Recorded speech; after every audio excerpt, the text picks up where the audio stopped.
Welcome to All Things Greater Burlington, where you will hear from the movers, shakers, and changemakers that are moving Greater Burlington forward. Here is your host, Stephen Brody. Welcome to All Things Greater Burlington. My guest today is Chris Lee, Executive Director of Des Moines County Conservation.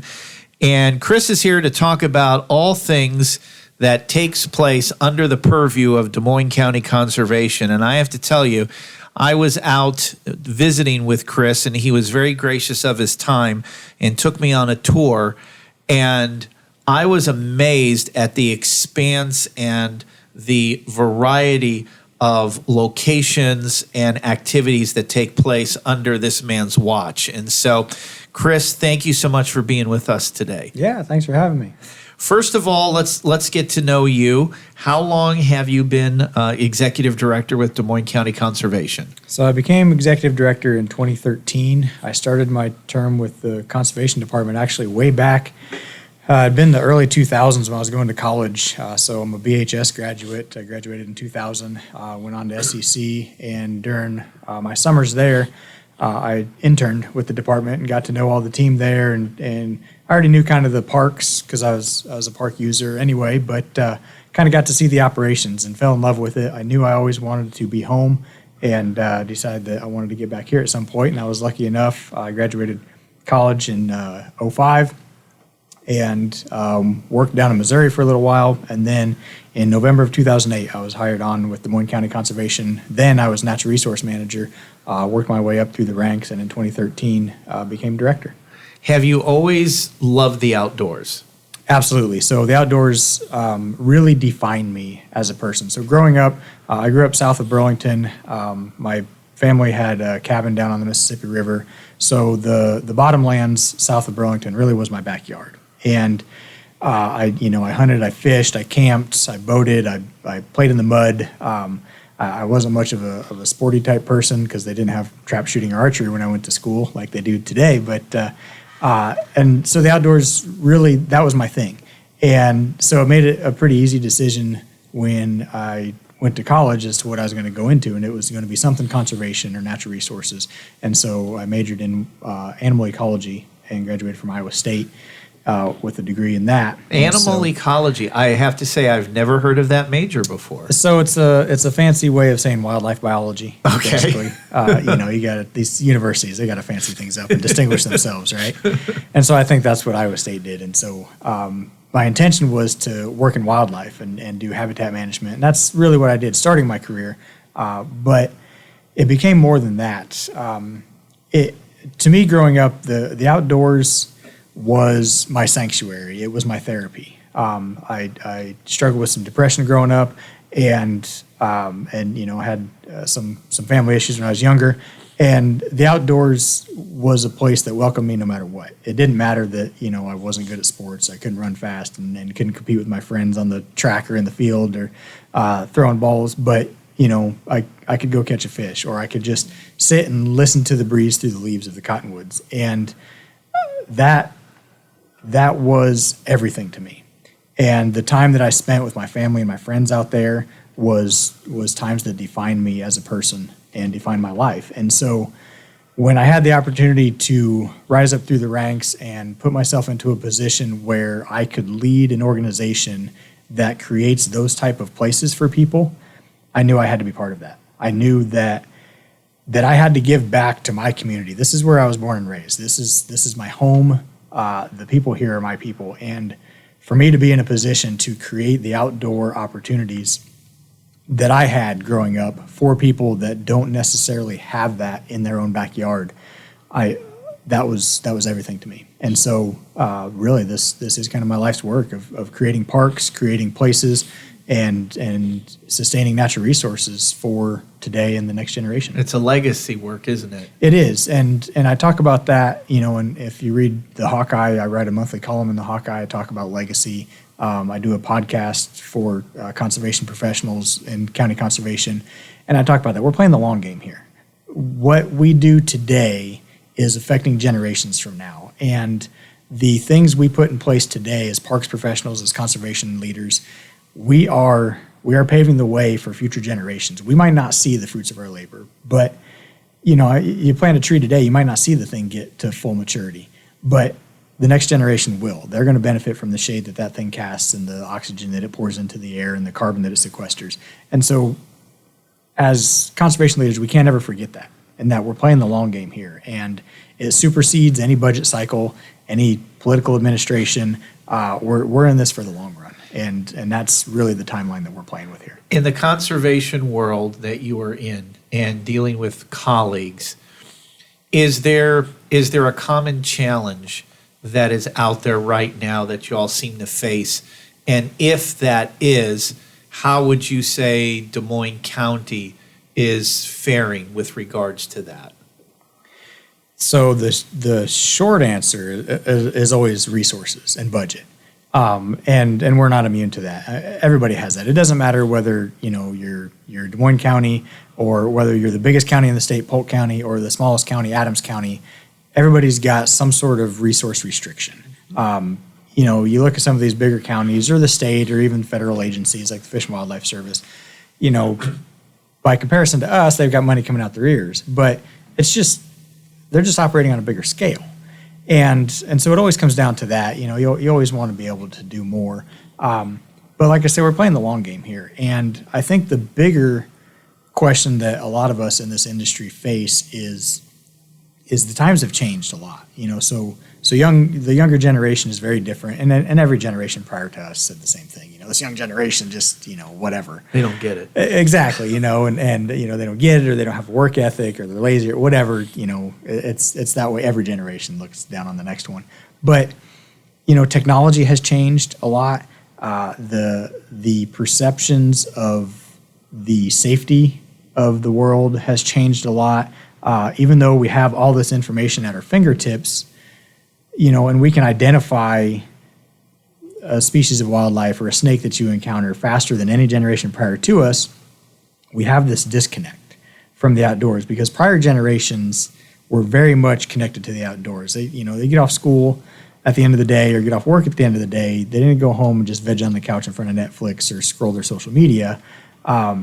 And they were outside, whether it was working on the farm or doing whatever, and there was a much deeper connection to the outdoors, and we've lost a lot of that. And so this industry struggles with that of how do we bridge that gap and make that connection for people today that once they're in it, they know that they want it and they know that they love it, but getting them there sometimes is a bit of an uphill battle. And so that's kind of the perennial question when you're looking at the bigger picture in the longer term is how do we get people to fall in love with the outdoors and the natural world? Sure.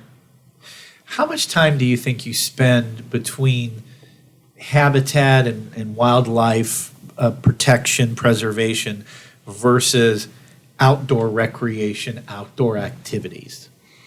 Personally or as a department? How about as a department? So as a department, we probably put the bulk of our efforts. So we are a sum total staff of 10 if you count our permanent employees. So that's 8 full-timers, although we're one short right now. We just had a person leave. And then we have 2 permanent part-timers. And then we have some seasonals and some contracted help as well. So 4 of those 8, 6 of the 8 are dedicated outdoor recreation. So they're our park staff. And so that's the bulk of our operations. And that arguably reaches the most people directly. So our campgrounds, our parks, our natural areas, the places that people directly go and recreate on, that requires the most resources and the most attention because you got to maintain the campgrounds, you got to fix the facilities, you got to keep the trails in good shape and those type of things. And so that's the bulk of it. But we do have an entire division within our department that's focused on natural resources. And so we do planting projects for landowners to help them get more habitat established on their ground or do conservation practices. And then we do a lot on our own properties as well, especially in the off season. So once we get out of kind of the summer high use season, once the campgrounds kind of clear out, that's when we do a lot of forest management and things like that. And so it's pretty dynamic, but the bulk of our resources are put towards outdoor recreation. But then we have this entire environmental education division. So we have a couple naturalists that operate out of Stars Cave Nature Center. And we try to reach a lot of the students within the community, and then a lot of public groups as well. And we reach several thousand people a year through summer camps and school programs. And we just had a monarch program this weekend. We had like 70 people come to learn all about monarchs. We caught and tagged monarch butterflies. Really? You can tag a butterfly? Yeah, and our tags have been found down in Mexico. No kidding. And so, yes, it's kind of neat. And so we do a lot of that as well because we know that making that introduction to the outdoors sometimes needs to be programmed a little bit.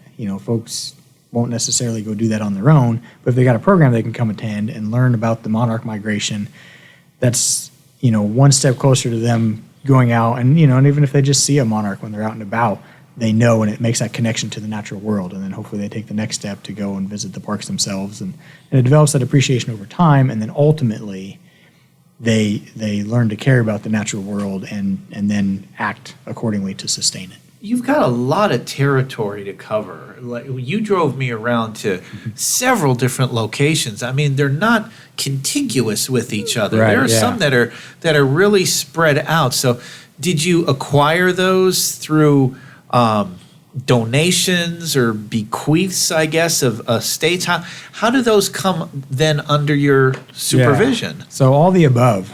So we have 19 areas scattered all across the county. Wow. And as far as like our areas that are high public use, our park ranger every weekend makes about a 130-mile round trip just going around and checking the parks on a nightly patrol tour. Yeah.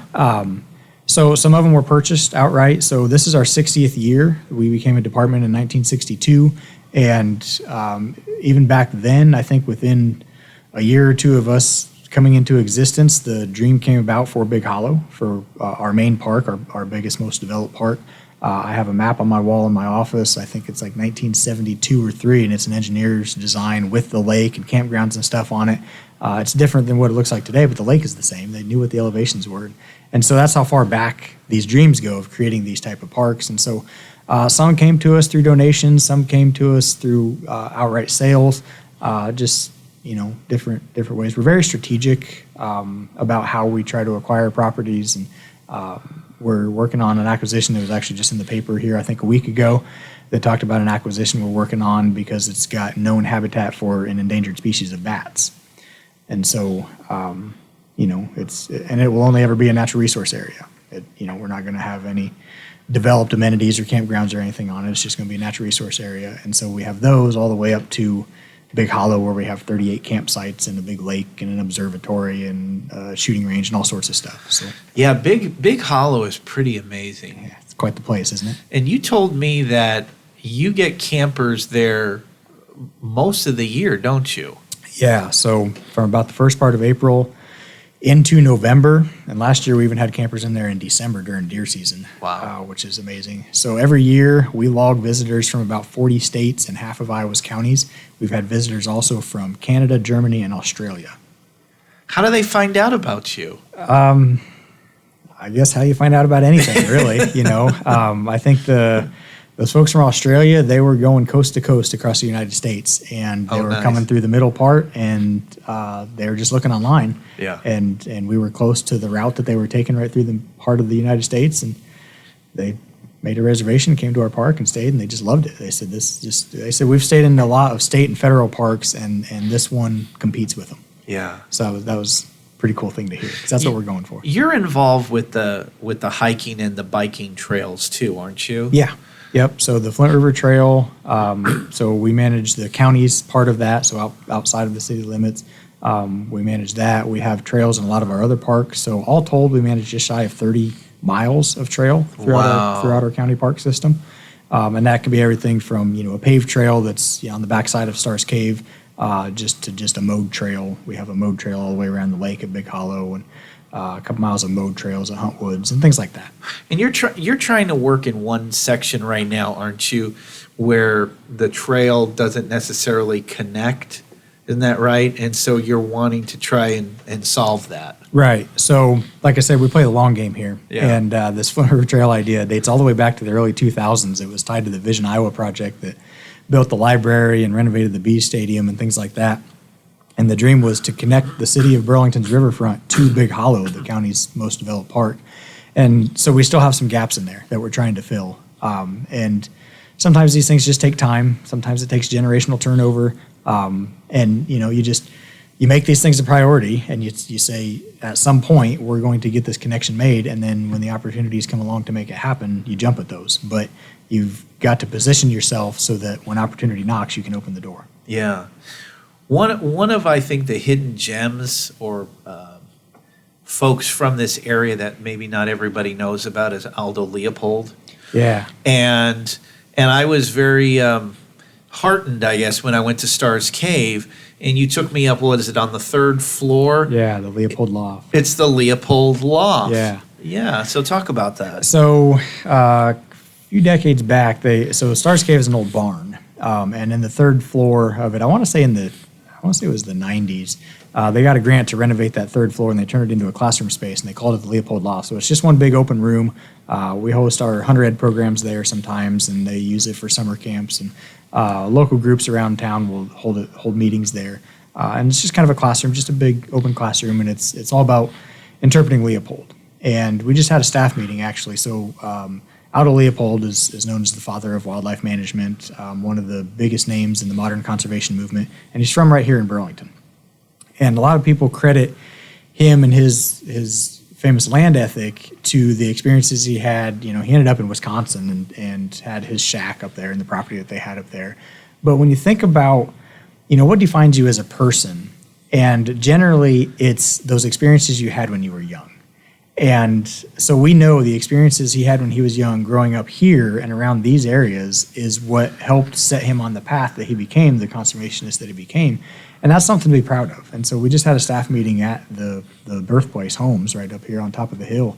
And it was kind of neat. We finished up, and I just kind of told the staff, some of which are new and aren't from here, I said, it's really something to be part of this legacy and to carry that on. Right here in Leopold's birthplace. And I think we could do a lot better job of kind of interpreting that and telling our story, that, we are such a important place in the modern conservation movement. Yeah, don't you think that if there is something that's dedicated to his life and his legacy, that will draw people? For sure. Because I know in Illinois, nearby where I live, is Carl Sandburg's birthplace. You'd be surprised how many people will come. Yeah. To visit because they love Carl Sandburg and they want to see that. So I would imagine that if there is something more interpretive, if there's something more that celebrates his life, that'll draw people to Burlington to see that for themselves. Yeah, exactly. And anybody only ever has one birthplace. And, this guy is as important to the modern conservation movement as Rachel Carson, as Teddy Roosevelt, as any of the names you read about. Aldo Leopold is as big to that as any of them. And this is where he came from. This is where he originated. The lands around here is what he played in and had those experiences growing up that set him down. And the family from which he came as well he certainly contributed to that. And so that both family houses are there up on top of the hill and they're being preserved as such is quite the claim to fame for Burlington. Yeah. What do you have planned, Chris, that you're able to share? Because I know, we drove around Big Hollow, and I know you're a guy with big ideas and dreams, and, so what can you share with us? What are you hoping to do to make the outdoor experience even more enjoyable? Yeah, so I'm definitely not lacking for dreams, and my department doesn't lack for dreams. And I'm very much of the opinion that you have to have a vision for where you're headed, even if you have no idea how you'll get there. If JFK said, I think we should try to get out of Earth's orbit sometime in the next generation or two, would we have walked on the moon? But no, he said, we're going to go to the moon, and we're going to do it this decade. Yeah. And there was a lot of things that had to happen, because when you do the math, we had only figured manned flight about 50 years before. And here he's saying in the next 10 years, we're going to step on the moon, a celestial body outside of our orbit. That was insane. Yeah. But a lot of things, and it rallied people, and it got them excited about it. So our moonshot really is Big Hollow. We've got like $10 million worth of improvements we want to do to Big Hollow.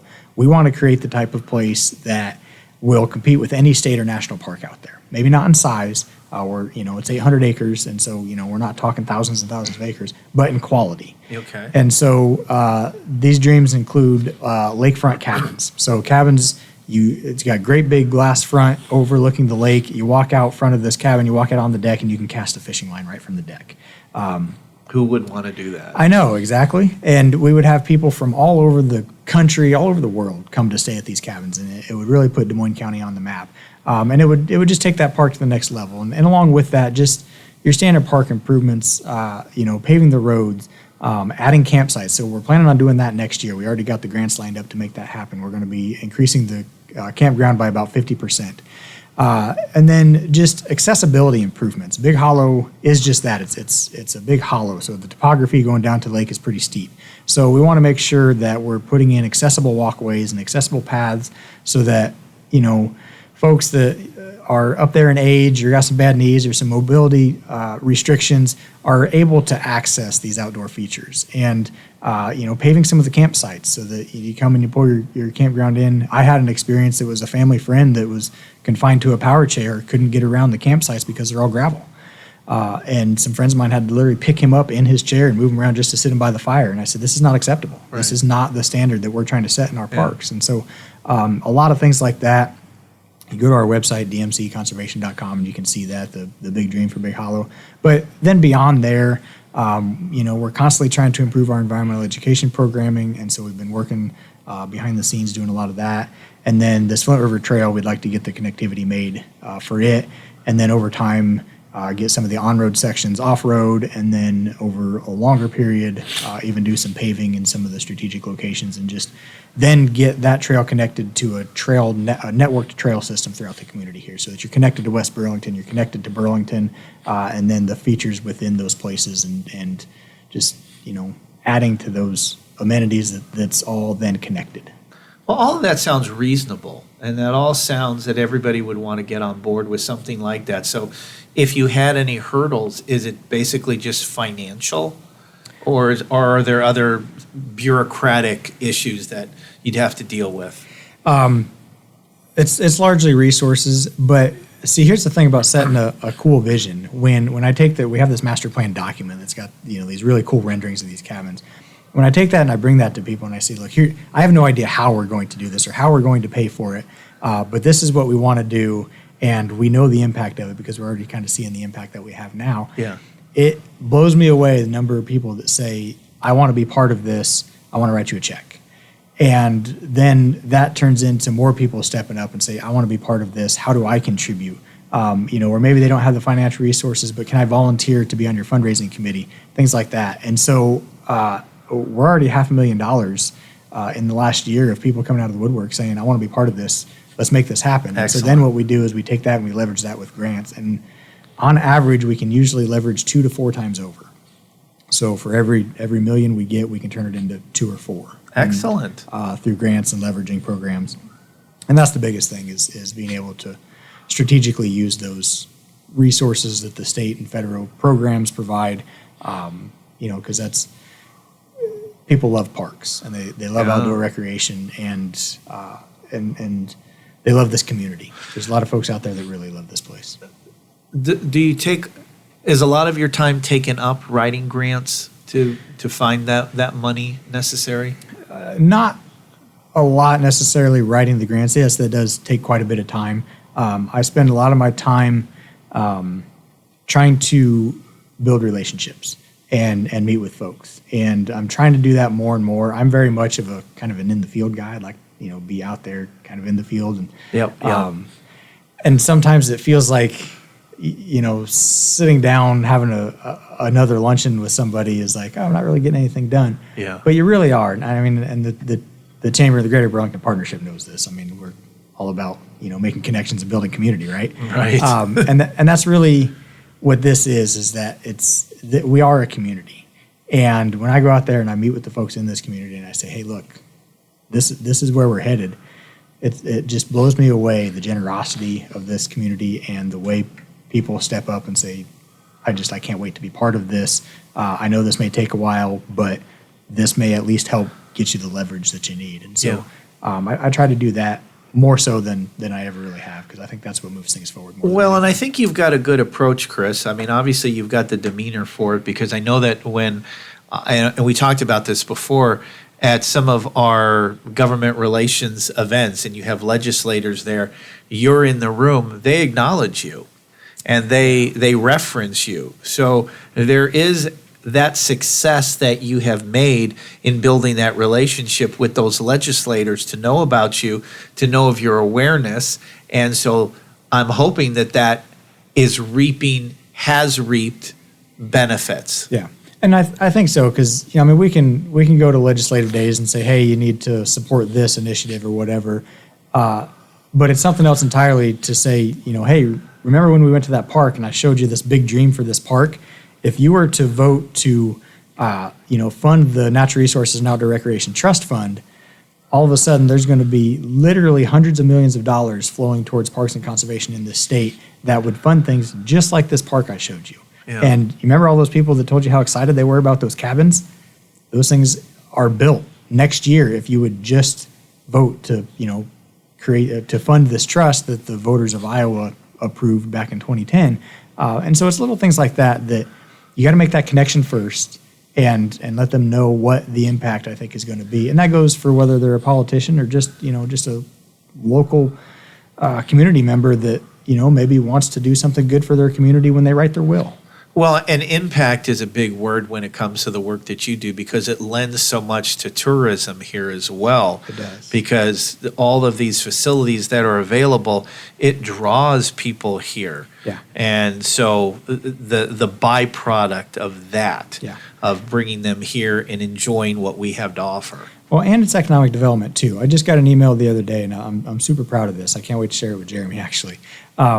It's a guy, he's with a local tech company, and he said, we just recruited a technician out of southwest Iowa.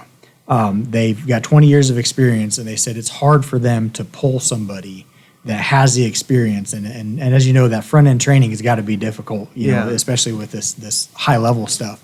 And he said when they brought him over here to show him the community, they showed him our county parks. And showed him the fishing places and the places to camp and the trails, and that was what was allowed them to recruit this person over and saved them buku dollars in training costs, and to be able to bring somebody that was experienced and just let them hit the ground running. It promotes their business. It brought new employee to the community because those assets, those outdoor recreation assets, existed. And if you look at the communities that are moving and shaking and growing across the state, they are doubling and tripling down on their investment in outdoor recreation and quality of life amenities. And so it's as much economic development as it is tourism, as it is quality of life for the people that live here. And so it's a big thing, and I'm proud to be part of it. Well, Jeremy Hess, our Director of Economic Development, will definitely love hearing that by all means. In the remaining moments that we have, what else would you like to share? How can people get a hold of you? They want to learn more about Des Moines County Conservation. Where do they go? So we, as everybody, exist online. So DMCConservation.com is our website. You can find Des Moines County Conservation, Stars Cave Nature Center, and Big Hollow Recreation Area on Facebook. A couple of those also are on Instagram. I don't know about that. I don't do Instagram. And so you can find us there. You can call us at the Nature Center. But mostly just come out and see us. Come to the parks. Come out to Big Hollow. Spend a day out there. Spend a weekend. Come to the Nature Center. Explore the trails. Chances are you'll bump into some of our staff, and just get outside. We're creeping up into fall, and then winter's going to be coming. So if you're going to be getting outside, that fall time is a great time to do it because the weather's not stupidly hot. And it's really nice to be out there. Last real quick question. What is available out there during the winter? Is anything available? Yeah. So cross-country skiing, ice fishing is hugely popular, especially on Big Hollow Lake. We have 15-inch crappie in that lake. Now, I probably shouldn't say that on air, but so that secret is out. And so that's really popular. And then, the hunting seasons, we got a lot of hunting areas throughout the county.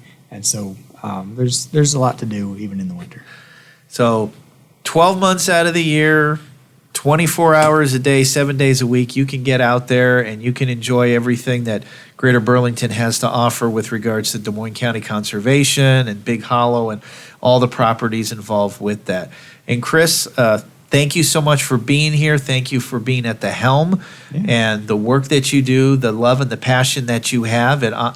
You wear it on your shoulder, and that reaps benefits as a result of that. So appreciate it and continued best work for you. Well, thank you much. I appreciate it. We appreciate you, and we thank you for listening to All Things Greater Burlington. Don't forget to like and subscribe, and we will see you next time on All Things Greater Burlington.